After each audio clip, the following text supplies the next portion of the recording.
মোহাম্মদ রবিউল ইসলাম একজন সফল উদ্যোক্তা। তিনি বাণিজ্যিকভাবে কেঁচো উৎপাদন করেন এবং সমগ্র বাংলাদেশে তা কুরিয়ার সার্ভিসের মাধ্যমে সরবরাহ করে থাকেন। এই উদ্যোক্তার বাড়ি বগুড়া জেলার আদমদীঘি উপজেলার জিনইর গ্রামে।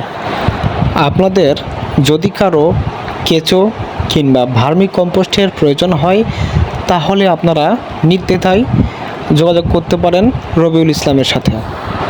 আদমদীঘি উপজেলার মধ্যে যদি কারো এই কেঁচো কিংবা ভার্মি কম্পোস্ট সারের প্রয়োজন হয় তাহলে রবিউল ইসলাম নিজে বাসায় গিয়ে তা ডেলিভারি করে থাকেন এবং বিভিন্ন সুপরামর্শ দিয়ে থাকেন এই উদ্যোক্তা।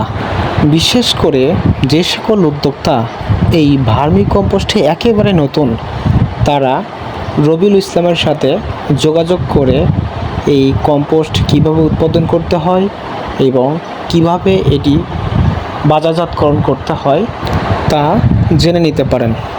এমনকি এই উদ্যোক্তা নতুন কোনো উদ্যোক্তার বাসায় গিয়ে নিজে হস্তে সম্পূর্ণ কার্যকলাপ সম্পূর্ণ করে এবং ওই উদ্যোক্তাকে বিভিন্ন সুপরামর্শ দিয়ে থাকেন।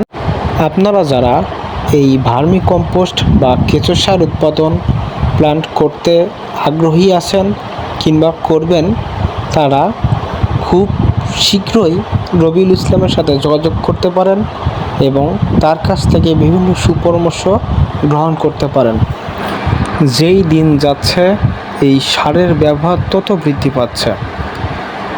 এমন কোনো ফসল বা সবজি নেই যেখানে এই সার ব্যবহার করা হয় না। বলা যায় যে এই সার ব্যবহারে জমির মাটির ক্ষয়রোধ করে, উর্বরতা বৃদ্ধি করে, এর ফলে শস্য উৎপাদনও ব্যাপক হয়। সুতরাং যায় যে আমরা যারা প্রান্তিক খামারি আছি তারা অবশ্যই তাদের নিজ বাড়ির বর্জ্য পদার্থ দিয়ে এই কম্পোস্ট সার উৎপাদনে ভূমিকা রাখি এবং মাটির ক্ষয় রোধ করি। তাহলে দেশের খাদ্যদ্রব্য উৎপাদন বৃদ্ধি পাবে, বেকারত্ব হ্রাস পাবে এবং পরিবেশও রক্ষা হবে।